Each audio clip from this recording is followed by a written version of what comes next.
Yeah, some more on this idea of the transparent society. I won't rehearse what that means again, but what I'm thinking of in terms of trying to develop a society that's transparent, and then I'm just kind of arbitrarily assuming this is a good thing, but I mean, what would be necessary to make a transparent society valuable is the way that communications happen in that transparent society.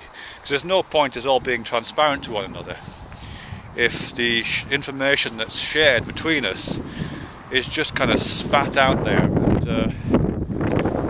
and just clouds the whole thing up. You know, it would have to be organised information, or the information that flows between us would have to be capable of being organised by individuals. It wouldn't have to be centrally top-down organised, because there's no point.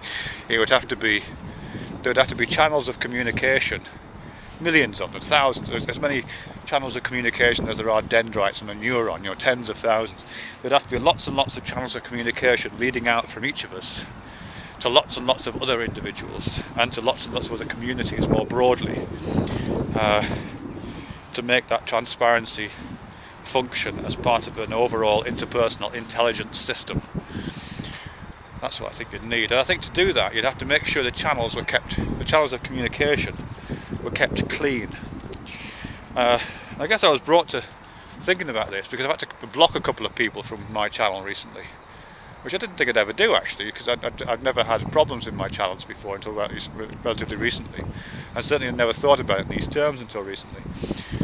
I had one person who kept coming back as different account names. I think they're called sock accounts, I might be wrong. I'm basically saying the same thing, which is this, I don't know. Some of it's really interesting stuff that this person is talking about, but it's always off topic and there's always just screeds and screeds of it, so it tends to dominate the comments box. And it reads, you know, as I say, it's interesting, but it's always off topic. So in the end I had to ban that person. I tried limiting them to ask, you know, politely asking them to limit themselves to 2 or 3 comments, and they didn't do it. So I had to block them, and then I had to block someone yesterday just because they were being offensive, really. And again, off topic. I mean, I don't mind offensiveness if it's on topic, but this is off topic offensiveness. It was a kind of personal insult to me, which I don't mind. I'm happy for someone to make a personally insulting video about me, and I'll participate in that conversation. But it was connected to a video which had nothing to do with me personally, so so I blocked those people. I thought it was funny about it at the time, but thinking about it since, I think it's absolutely vital. It's a kind of process of hygiene, I think. Interpersonal, transparent society hygiene. You know, because if you're not keeping those channels of communication open, and I mean literally channels in terms of YouTube, if you're not keeping the flow of information on track and relatively constrained, then the channel just gets choked up to nonsense, and that doesn't lead to an effective interpersonal intelligence operating with a transparent system. It just creates this miasmic cloud of bollocks, really, cloud of bollocks. Well, yeah, you can imagine that. Cloud of unknowing. Yeah, cloud of confusion. Or it just creates a kind of one-note samba, just an endlessly repeated similarities across millions of channels because the same person is just choking the channels with their own ego. So I think that kind of hygiene is necessary. I don't think it's an assault on free speech either. I think free speech is really interesting in the transparent society. A transparent society in which there are multiple channels, as I say, operating like dendrites on a neuron. You know, free speech is about the freedom to create a channel of communication. That's what freedom, I think, is in that.